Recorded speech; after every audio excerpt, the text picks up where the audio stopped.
Ok, irmãos, muito bem. Nós vamos para o nosso treinamento de hoje. Pode passar o primeiro slide ali, para nós vermos o título. Nós vamos falar de promessas. Amém? Eu até coloquei uma imagem, eu sei que a maioria aqui não sabe o que é. Talvez alguns saibam, né? A famosa caixinha de promessas. Quem conhece a caixinha de promessas, levante a mão. É a minoria que conhece, né? Não sei por que hoje quase não tem mais, né? Ainda existe, algumas livrarias eu vejo. A caixinha de promessa é uma caixinha, alguns é uma pochetezinha, uma bolsinha, tem uns que é formato de uma casinha, e dentro está cheio de papelzinho iguais isso aí, ó. Papeizinhos de versículos bíblicos de promessa, por isso que o nome é caixinha de promessa. Não é caixinha de repreensão, de exortamento, é de promessa. E como é que a gente usava a caixinha de promessa? Eu me lembro, a gente às vezes ia na casa, orar na casa do irmão, da igreja, às vezes eu visitar, tinha lá o irmão, na minha casa também, um momento a gente teve, tinha a caixinha de promessa. Então a gente orava e abria a caixinha e tirava um versículo.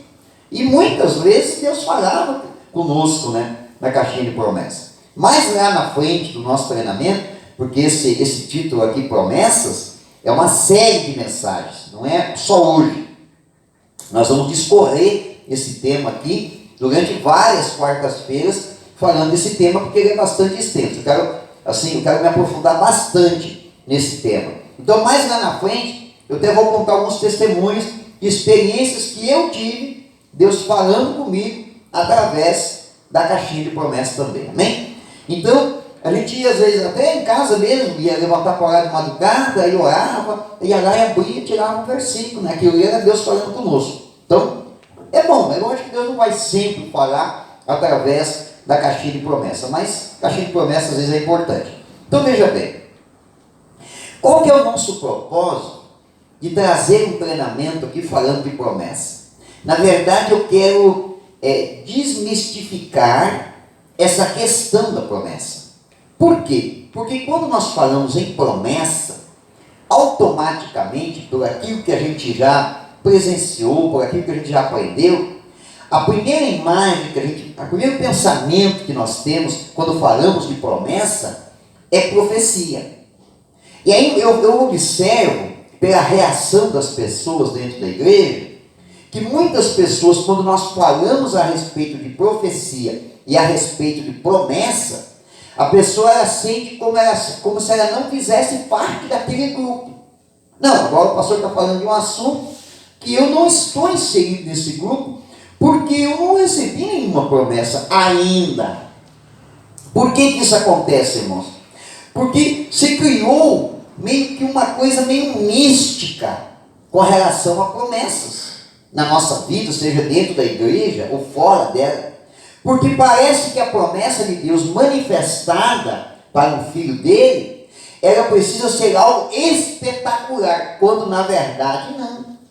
A promessa em si, ela não precisa ser algo manifestado de forma espetacular. Ao contrário. A promessa, ela nunca começa sobre nós de forma espetacular. Ela começa muito simples. Sabe como? Deus joga pequenas pitadas do propósito dele na nossa vida.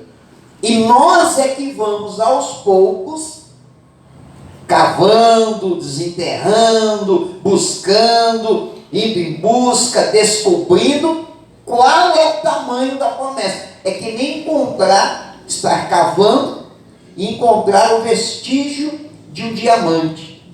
E aí a pessoa vai cavando, e aí quanto mais cava, mais vê o tamanho daquela pedra preciosa que está enterrada. Então Deus nunca vai dar uma promessa para alguém na sua totalidade. Tudo começa com uma pequena pitada. Depende do quê? Depende do nosso interesse, da nossa busca.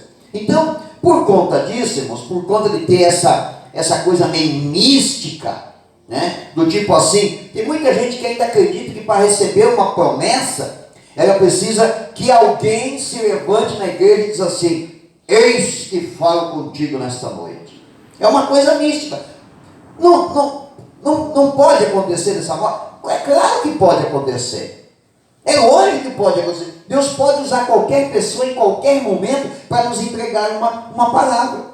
Nós vamos também, ao longo desse treinamento, falar das muitas formas que as promessas podem vir na nossa vida. E uma delas é de forma verbal, em que alguém, inspirado por Deus, tendo uma revelação, tendo uma direção, chegará até nós de uma forma direta, né? Nem é de uma forma coletiva, às vezes de uma forma direta, e de uma forma verbal, entregará para nós indícios de uma promessa de Deus na nossa vida. Amém? Então nós vamos, nesse treinamento, fazer exatamente isso, para que você não se sinta deslocado de um grupo de pessoas. Irmãos, a partir do momento que você entregou a tua vida para Jesus, uma promessa já começou a ser desvendada. Para todo mundo. Ninguém fica fora. Todo mundo tem. O problema é que tem pessoas que começam a ver e a sentir os indícios de uma promessa e eles vão em busca disso. Eles vão atrás. Eles creem e eles vão atrás. E por outro lado, tem pessoas que começam a receber indícios de uma promessa, mas eles ficam sempre assim, sempre na expectativa. Ah, mas Deus vai falar. Ah, pastor, mas eu estou esperando Deus falar. Irmão, Deus não vai falar mais. Se Ele deu uma pitada do que Ele tem propósito na tua vida, quem tem que ir em busca disso é você. Irmãos, eu não sou um camarada que recebeu assim grandes profecias de ministério. Não. Olha, eu acho que profecia assim, sobre ministério diretamente na minha direção, olha, se aconteceu umas 3 vezes, olha, eu tenho 25 anos convertido. Se aconteceu umas 3 vezes, eu acho que foi demais. Ah, pastor, mas o senhor não recebeu promessa? O senhor não recebeu confirmação de ministério? Recebi, mas não desta maneira, não essas promessas verbais, de outra maneira. E é isso que eu quero mostrar para vocês. Foram inúmeras as formas que Deus usou. Agora, como é que elas chegaram até mim? Através da minha busca. Por quê? Porque quando eu firmei o meu pé na igreja de verdade, eu percebi que Deus tinha um propósito na minha vida. Eu percebi, assim como todos nós que estamos aqui, já tivemos a mesma sensação. Você já não teve essa sensação, irmão? Já não teve essa sensação? Teve ou não teve? Que Deus tem alguma coisa a mais com você? Que Deus tem algum propósito? Que Deus tem algo reservado, guardado, que você ainda não sabe o que é? É lógico, todo mundo já teve essa sensação. O que é isso, irmãos? É a pitada de Deus dizendo: eu tenho uma promessa para você. Eu tenho um propósito na tua vida. Agora, não adianta eu ficar trancado, fechado, na retaguarda. Não, eu vou esperar. Se Deus falar, eu vou fazer. Só para você ter uma ideia, irmãos, Deus ele não disse para mim que eu seria pastor no Rio Grande do Sul. Ele só disse que tinha um propósito na minha vida. Ele tinha me dado uma profecia que me daria uma igreja. Essa foi uma profecia direta e verbal. Em que o pastor orou para mim e disse: eis que Deus manda te dizer nesta noite, você terá um ministério forte, uma igreja forte, uma igreja muito próspera, mas muito longe daqui. Mas Deus não disse que era no Rio Grande do Sul. Disse? Não disse.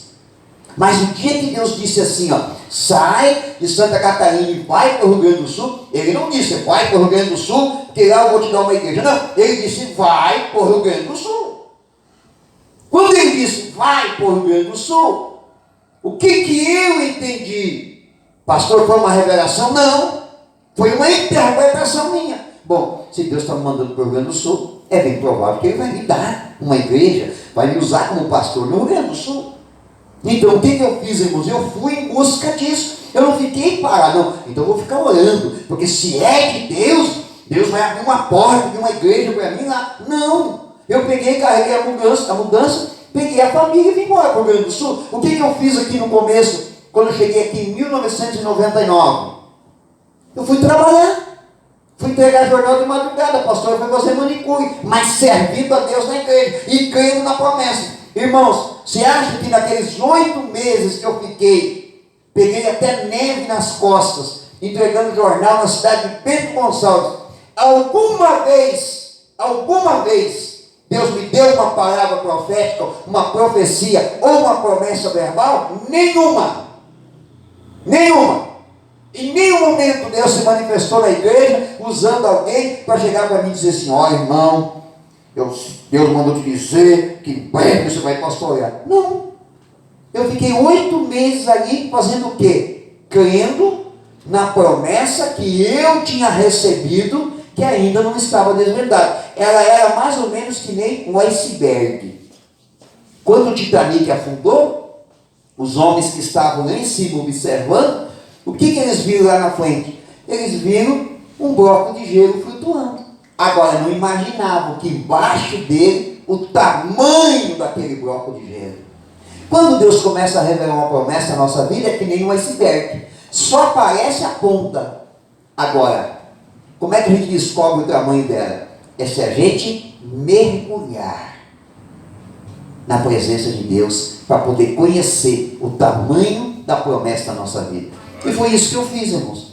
Foi isso que eu fiz. Eu fui em busca dessa promessa para a minha vida. Eu creio, não, Deus tem um propósito na minha vida. Deus tem um chamado para mim. Então eu vou em busca. Deus, ele está pronto para te dar. Mas é você que tem que se movimentar. Se você não se movimentar, irmão, você nunca vai receber. É por isso que tem muito crente ocupando o banco de igreja há muitos anos. E até hoje continua orando e dizendo: Deus, eu quero entender qual é o teu propósito na minha vida. Amém, igreja? Amém? Então vamos lá, vamos falar um pouquinho mais de promessa e ao longo do treinamento a gente vai destrinchando tudo isso. Muito bem. A primeira coisa que você precisa aprender: toda promessa é antecedida de um comprometimento. Toda promessa é antecedida de um comprometimento. Amém? Então veja bem, esse é um ponto muito importante que você tem que, já vai gravando na tua mente. Toda promessa tem uma ordenança. Toda promessa. Toda promessa vai ter um comprometimento. Ela só vai ter eficácia na minha vida. Ela só vai ter resultado na minha vida. Eu estou rindo de novo porque eu estou olhando daqui e atrás do Itamar está a cachorra do Pedro que ele entrava dentro da igreja. Eu bem certinho daqui enxerguei. Deixa ela. Eu e minha casa servimos ao Senhor, né, Pedro? Amém? Vamos lá. Toda promessa, ela tem uma ordenança. E ela pode ser a promessa mais bonita do mundo. Ela não se confirma se eu não cumprir com a ordenança. Esse é o ponto que eu quero destacar nesta noite. Mas tem um outro ponto que não está anotado aqui, que é importante que você saiba. Existem várias formas de uma promessa ser manifestada e revelada para nós. Uma delas é a verbal, como eu disse, muito comum nas profecias, certo? Existem outras maneiras, que a gente vai lá na frente falar sobre elas. Mas uma delas, e para mim, é a mais confiável de todas, é a promessa que é originada pela palavra. Porque todas as demais formas de uma promessa chegar até você, elas têm que ter o respaldo bíblico. Pode ser uma profecia, pode ser. Você pode receber uma promessa via profecia. Mas se a profecia ela não estiver condizendo com a palavra, ela não é confiável. Então, para mim, a promessa mais confiável que existe é a da palavra de Deus. E aí você vai dizer assim: mas pastor, são mais de 8.000 promessas na Bíblia. Qual delas é para mim? Mais para frente, você vai entender como é que você recebe uma promessa da palavra de Deus e você tem convicção e certeza que essa promessa é para você. E isso eu vou falar, quando eu chegar nesse ponto, eu quero inclusive dar testemunho de muitas vezes que Deus, ele entregou promessa na minha vida através da palavra de Deus. Amém? Então isso é importante. A Bíblia tem que ser a base. Se não for bíblico, irmãos, se não tiver indícios bíblicos, ela pode ser uma profecia ou uma palavra de promessa que não seja tão confiável. Certo? Por exemplo, alguém pode se levantar, você identificar a pessoa, não é um profeta de Deus. A pessoa se levantar e dar uma profecia para você que não tem base bíblica. Por exemplo, alguém chega para você e diz assim: eis que falo contigo nesta noite, mano, Deus manda te dar um recado. Pode até falar em estranho, por tudo quanto é lado. E Deus manda um recado para você: deixe a tua esposa e case com a Beltrana. É Deus falando, ouça. É de Deus? Não é de Deus, por quê? Porque não tem base bíblica. Aconteceu isso, né? Eu ouvi essa história. Aconteceu isso numa igreja grande, em que a pessoa tinha credibilidade de ser profeta, de ser muito usado em profecia, e profetizou que o pastor deveria ter um relacionamento com uma menina da igreja e ter um filho com ela. E o pastor, muito inteligente, caiu na profecia falsa e adulterou, pecou e quebrou a igreja. Por quê? Porque é uma profecia que não tem base bíblica. Tudo que vai contra a palavra de Deus não é de Deus. Pastor, mas Deus mandou. Não, irmãos, se não está na Bíblia, o que a Bíblia diz? O apóstolo Paulo disse assim, se porventura nós mesmos, ou até mesmo um anjo, vos anunciar outro evangelho, que não seja esse que nós temos pregado, seja anátema, amaldiçoado. Tudo que não tem base bíblica está debaixo de uma maldição. Amém? Então, muito bem, vamos dar início então. Vamos lá. Eu trouxe para vocês aqui, na verdade são 5 textos bíblicos, para mostrar que toda promessa primeiro antecede uma ordenança, um comprometimento. Tem que ter um comprometimento da tua parte, amém? Então vamos ver cada versículo desse que eu separei. Isaías 1,19, diz assim, se quiserdes e me ouvirdes, comereis o melhor dessa terra. Cadê a promessa? Comer o melhor dessa terra. Cadê o comprometimento? Se quiseres e me ouvirdes. Então, se você não quiser e se você não ouvir, você não vai comer o melhor dessa terra. Essa é uma palavra, é uma promessa genérica, certo? Ela é uma promessa generalizada, ela serve para todo mundo. Todo mundo, qualquer pessoa pode se beneficiar dela, mas desde que esteja inserido nesse contexto. Se eu quiser e se eu der ouvido, eu posso requerer de Deus comer o melhor dessa terra. Então, sempre uma promessa antecede um comprometimento. Vamos lá. Outro. O famoso Salmo 23, que todo mundo conhece, gosta, e muita gente até menciona ele. O Senhor é meu pastor e nada me faltará. Cadê a promessa? Nada me faltará. Cadê o comprometimento? O Senhor é meu pastor. Se eu não me tornar uma ovelha do rebanho de Jesus, esse versículo, essa promessa não vale para mim. Eu não posso dizer nada me faltará. Por isso que tem gente assim, fica declamando esse versículo: Senhor é meu pastor e nada me faltará. Faz dele até uma oração, mas falta tudo na vida dessa pessoa. Por que será que falta tudo? Porque falta ela se tornar uma ovelha de verdade. Para Jesus ser o meu pastor, eu tenho que ser uma ovelha. Então eu tenho que aprender como é que uma ovelha se comporta, como é que uma ovelha age, como é que uma ovelha reage a certa situação. Mas daí o irmão, ele continua sendo cabrito, continua sendo bode, a reação dele não é a reação de ovelha. O que vai acontecer? Esse versículo, essa promessa, cabe para ele? Não cabe. Então não vai acontecer na vida dele. Vamos para mais um. Josué capítulo 1, versículo 6. Ser forte e corajoso, porque tu farás este povo herdar a terra que sob juramento prometi dar a seus pais. Cadê a promessa? A promessa é que Josué levaria aquele povo a conquistar a terra de Canaã. Cadê o comprometimento? Seja forte e corajoso.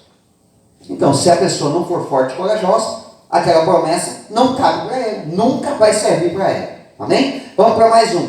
2 Reis capítulo 5, versículo 10. Então Eliseu lhe mandou um mensageiro dizendo, está vendo? Aqui, esse mensageiro o que é? Uma promessa verbal. Ela foi em forma de profecia, irmãos? Não foi. Ela foi em forma de mensagem. Tá? Deixa eu terminar aqui.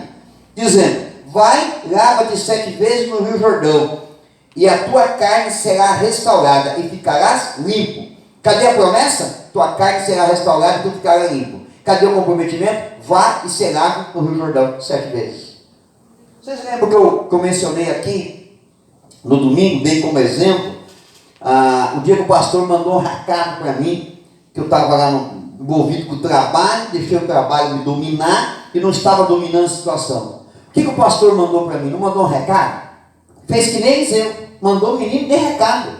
Foi o que Eliseu fez, mandou o menino de recado. O menino chegou assim, Eliseu, o profeta mandou te dizer, não, mano, quer ser curado? mergulha 7 vezes no Rio Jordão. Foi o que o pastor fez naquela noite comigo. Mandou o meu cunhado me entregar um recado. Aquilo ali era uma promessa? Era uma promessa. Qual que era a promessa? A promessa era: se você se comprometer de verdade com o reino de Deus, esse trabalho vai ser uma bênção para você. Mas se você não se comprometer, esse trabalho vai ser uma maldição. Se não houvesse um comprometimento da minha parte, aquele trabalho teria se tornado uma maldição na minha vida. Você está vendo como a promessa ela pode se manifestar em nossa direção a qualquer momento? É só uma questão de observação, de inteligência, de prestar atenção naquilo que Deus está falando. Nunca esqueça, irmãos, que tudo que acontece na tua volta, ele é um movimento espiritual. E a qualquer momento Deus pode usar esse movimento espiritual para me dar uma direção, uma orientação, para me corrigir, para me exortar e para me conduzir para onde? Em direção à bênção. Amém? Agora nós vamos falar do texto que vai ser o texto base, é o exemplo para passar o próximo, do nosso treinamento a partir de hoje. Amém? Então Gênesis capítulo 12 é o texto que nós vamos trabalhar. Ele diz assim, ó: olha, o Senhor disse a Abraão: sai da tua terra, da tua parentela, da casa do teu pai, para a terra que eu te mostrarei, e far-te-ei uma grande nação, e abençoar-te-ei, e engrandecerei o teu nome, e tu serás uma bênção. Abençoarei os que te abençoarem, e amaldiçoarei os que te amaldiçoarem. Em ti serão benditas todas as famílias da terra. Amém? Pode passar o próximo. Vamos observar aqui onde está o comprometimento e aonde está a promessa. Comprometimento. O Senhor disse a Abraão: sai da tua terra, da tua parentela e da casa do teu pai, para a terra que eu te mostrarei. Promessa: far-te-ei uma grande nação, abençoar-te-ei, engrandecerei o teu nome, e tu serás uma bênção. Abençoarei os que te abençoarem, e amaldiçoarei os que te amaldiçoarem, e em ti serão benditas todas as famílias da terra. Deixa eu te fazer uma pergunta. Deus disse para Abraão, nesse texto, que ia dar um filho para ele? Sim ou não? Hã? Não? Não disse. Em momento nenhum Deus disse para ele assim: olha, vai lá, porque você e Sara terão um filho. Deus não disse. Deus deixou entender. Certo? Porque Deus disse que dele faria, a descendência dele seria grande. Mas Deus não disse que esse filho ia nascer de Sara. Sara era estéril. Sim ou não? Amém, irmãos? Estão vivos ainda aí ou não? Né? Então, Deus não disse. Mas Abraão, olha só, eu acho que aqui foi que confundiu um pouquinho a cabeça deles. Certo? Foi daqui que nasceu a ideia de Sara pegar Agar e dar Agar para Abraão para ter filho através de Agar. Por quê? A promessa não tinha sido toda revelada ainda. Porque faltava o quê, irmão? Presta bem atenção. Faltava o quê? Faltava o comprometimento de Abraão. Vamos conhecer um pouquinho dessa história então. Deus chega para o pai de Abraão, chamado Terá, e diz para ele assim: Terá, sai da tua terra e vai para a terra de Canaã, porque eu tenho um grande projeto na tua casa e em toda a tua família. Terá, ele tinha perdido um dos seus filhos, o pai de Ló, tinha morrido muito jovem. Então Terá, ele ficou assim, eu acho que ficou uma lacuna emocional em Terá. Então Terá, ele sai da sua terra lá de Ur dos Caldeus, e ele vai até, agora deixa eu lembrar o nome da cidade, vai até a região de Paran-Aram, se não me engano. É, né? Aram, né? E ele estabelece residência naquele lugar e fica lá, não sai de lá, irmãos. Não sai de lá, ele fica lá. Ele não vai para Canaã. Agora, para onde que Deus mandou ele ir? Mandou ele para Canaã. Então, Deus tinha uma promessa, mas o comprometimento de Terá não foi suficiente, porque ele foi até uma certa altura. Você está vendo como que uma promessa ela pode ser desvendada, como pode não ser desvendada na nossa vida, se não tiver o nosso total comprometimento? O que aconteceu? Terá ficou naquela terra e morreu naquela terra. O que Deus observou? Eu não posso entregar essa promessa para a família de Terá. Eu vou entregar apenas para um filho de Terá. Então ele pega. Você vê que até esse momento Deus não tinha falado com Abraão. Por que não tinha falado com Abraão? Porque a promessa estava direcionada a Terá e a toda a descendência de Terá. Só que não deu certo, eles não se comprometeram. A promessa ela faliu. A promessa deixou de acontecer? Não, ela aconteceu. Só que Deus ele tomou um outro caminho. Então Deus ele pega, ele observa que entre a família de Terá tinha um camarada que tinha uma disposição em ser comprometido com Deus. Esse homem se chama Abrão. Esse homem é casado com Sara. Até então o nome dela era Sarai. Ela não podia ter filho, ela era estéril. Então Deus pega e diz assim, não, eu vou fazer essa promessa e cumprir na vida deles. Então Deus pega uma parte da promessa que era de Terá e manifesta para Abrão.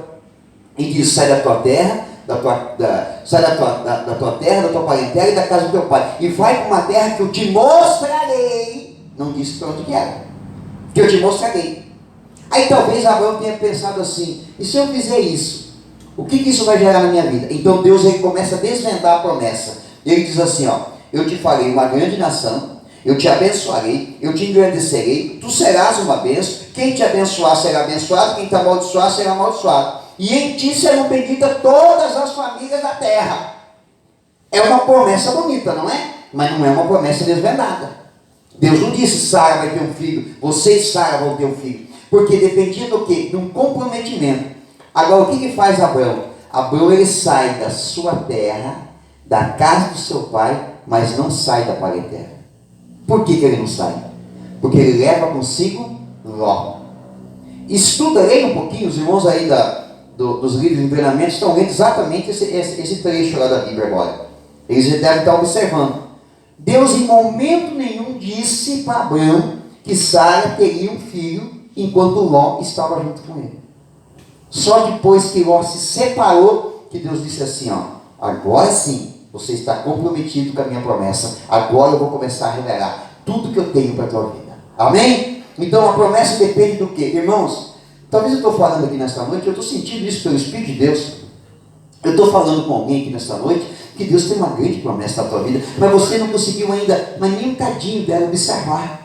Por quê? Porque você está receoso, com medo, você está na retaguarda, você em vez de progredir, você está regredindo, você não vai adiante, você não avança, você não está buscando conhecer essa promessa. Pastor, como é que eu faço para conhecer a promessa? Você tem que ir em busca dela, você tem que acreditar nela. É que nem dons espirituais, irmãos. Tem gente que fica 10, 15, 20 anos dentro de uma igreja orando pelo dom de cura e não recebe. Não é que não recebe, não usa. Porque se pediu, recebeu. Pastor, eu estou orando para receber dom de cura, dom de maravilha, sabedoria, discernimento, isso, aquele, outros 9 dons do Espírito.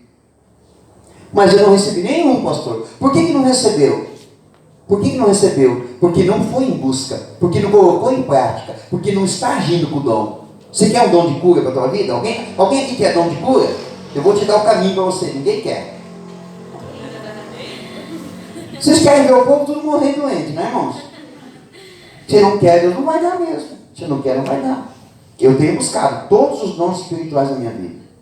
Pastor, cara, deve ter uns 2, 3 aí que quer. Graças a Deus, Senhor, tem 2 que querem. Ah, pastor, eu gostaria tanto de ter o dom de cura. Estou há 2 anos fazendo campanha para Deus me dar o dom de cura.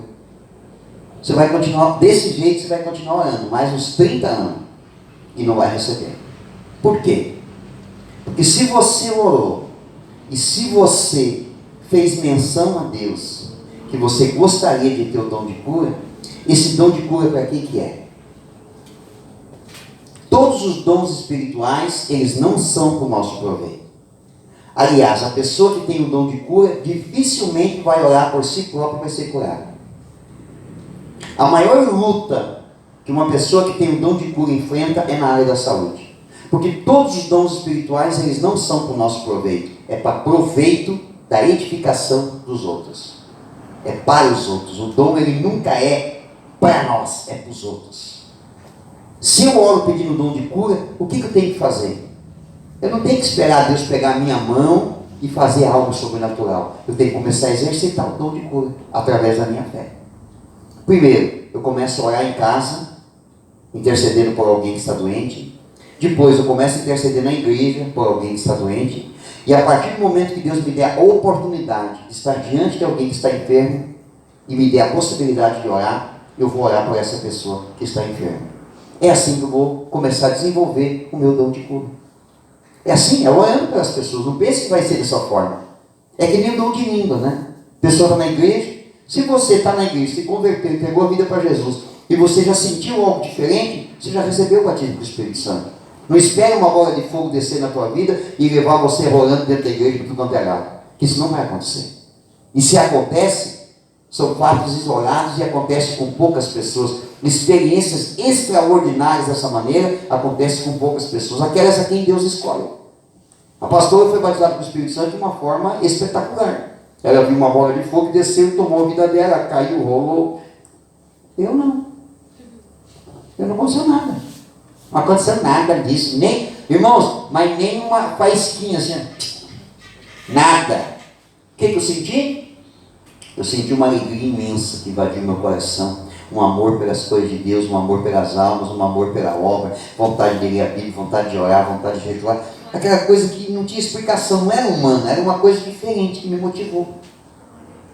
Pastor, o senhor já saiu falando línguas estranhas? Não, porque eu não sabia que tinha que falar. Eu achei que era o Espírito Santo que pegava a minha boca. Instrução errada. Depois de uns 30 dias que eu tinha tido essa experiência, eu conversando com alguém que tinha um pouco mais de experiência na igreja, ele olhou para mim e disse assim: você sentiu algo diferente? Eu falei: eu senti. Você crê que é o batismo do Espírito Santo? Eu disse: olha, eu estou bem com tudo. Ele falou: esse é o problema, você tem que crer. Você teve uma experiência, você tem que crer. Então agora, quando você for orar, se você sentir algo diferente no teu interior, não espere sentir nos teus lábios, espere sentir no teu interior. Se você sentir algo diferente no teu interior, quando você estiver orando, pode falar em línguas estranhas, porque você recebeu o batismo do Espírito Santo. Sabe o que eu fiz, irmão? Estava dentro do carro do irmão, desci do carro, falei: vou experimentar. Comecei a orar na rua, comecei a orar, comecei a sentir aquela presença, comecei a falar em línguas estranhas. A primeira vez que eu falei em línguas estranhas foi na rua. Se eu não falasse, eu jamais teria as manifestações do Espírito Santo na minha vida. A promessa é igual. A promessa é igual. Eu vou dar um exemplo mais assim, já vou encerrar, mas eu vou dar um exemplo assim mais prático sobre promessa, tá? Assim, bem prático e bem direto, tá? Você está num culto, aquele culto de unção, de poder, tem que estar conectado, né, irmãos? Porque eu vejo que a maioria do povo vem para a igreja, mas vem desconectado. Tem que estar conectado, porque a qualquer momento pode acontecer. Você está no culto, você está buscando de Deus, está orando, jejuando, lendo a Bíblia, buscando, vivendo em fé, lutando contra a incredulidade, a dúvida, protegendo a tua fé, como diz a Bíblia, guardando a tua fé. Você está firme na igreja, produzindo, tentando fazer o teu melhor, tá? Aí você está num culto, de repente assim, tem algo diferente. Aí pode ser que saia uma palavra do pastor. Pode ser que saia do pastor, pode ser que nasça na tua mente mesmo. Não importa de onde seja. Mas digamos que saiu do pastor. O pastor está no altar. De repente o pastor fala algo. Vamos dar um exemplo. Você está orando por um emprego novo.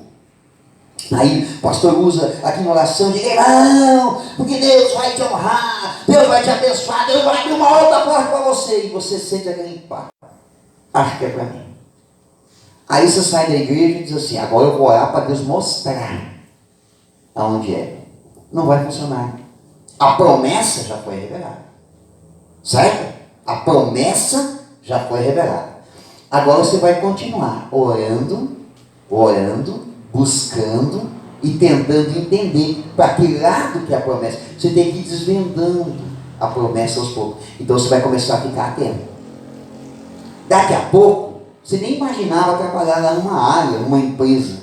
Mas daqui a pouco você passou na frente da empresa assim, você está conectado. Você está conectado. Não, Deus tem uma promessa na minha vida. Aí você passou lá na frente assim, daí tu, em nome de Jesus, pai, quem sabe fosse aqui. Aí você olhou para o lugar lá, opa, pastor, cheguei até a me arrepiar. Opa, promessa começou a ser revelada. Aí você vai dando um passo atrás do outro, irmãos. Vai dando um passo atrás do outro, vai dando um passo atrás do outro. Vai procurar saber se a empresa está contratando, como é que faz, se manda um currículo, faz isso, faz aquilo, faz aquilo outro. E Deus, aos poucos, Ele vai revelando para você qual é o propósito que Ele tem de fato na tua vida. Amém? Está dando para entender, gente? Você viu que a promessa, eu não saí do altar assim, isso que Deus está mostrando, que tem alguém aqui que Deus vai dar emprego melhor, saia daqui hoje, vai lá na fábrica tal, procure o José de Arimateia que ele vai te contratar. Não vai acontecer, irmão. Pode acontecer? Pode, mas são casos raros.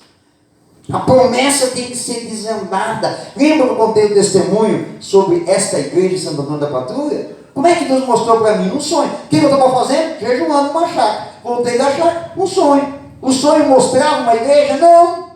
Mostrava uma criança. Aí eu orando e pensando, poxa, tem que interpretar esse sonho. Passaram-se 2, 3 dias. De repente eu olho para a imagem de uma criança num certificado. Eu estou conectado. Quando eu olhei, qual foi o primeiro pensamento que veio na cabeça? A criança é uma igreja. Por quê? Porque quando eu fui me consagrar, foi exatamente por esse propósito. Então eu entendi que aquilo era uma promessa de Deus sendo revelada. E as coisas foram acontecendo, A gente foi em busca. Deus disse assim, ó, a igreja é Santo Antônio da Patrulha. Não, Deus não disse. Da mesma forma aconteceu com relação à tenda. Deus deu uma imagem de uma tenda, mas Deus não disse, ó, vai lá na rótula da Boa Viagem, tem um terreno para alugar, mobiliário tal, vocês não conseguem alugar. Não. Eu me movimentei, eu fui atrás. A promessa ela se confirma na nossa vida dessa maneira, com o nosso comprometimento. Amém? Semana que vem a gente vai voltar a falar um pouquinho mais a respeito disso. Fique em pé, vamos orar e agradecer a Deus nessa noite em nome de Jesus. Senhor, em nome de Jesus, te agradecemos, ó Pai, por esta noite. Pedimos a tua graça, a tua bênção. O Senhor nos leve em segurança para os nossos lares, guardados e protegidos. Que o grande amor de Deus Pai, a graça do Senhor Jesus Cristo, seu Filho amado, e a comunhão consoladora do Espírito Santo seja com todos e com todos permaneça em nome de Jesus. Amém?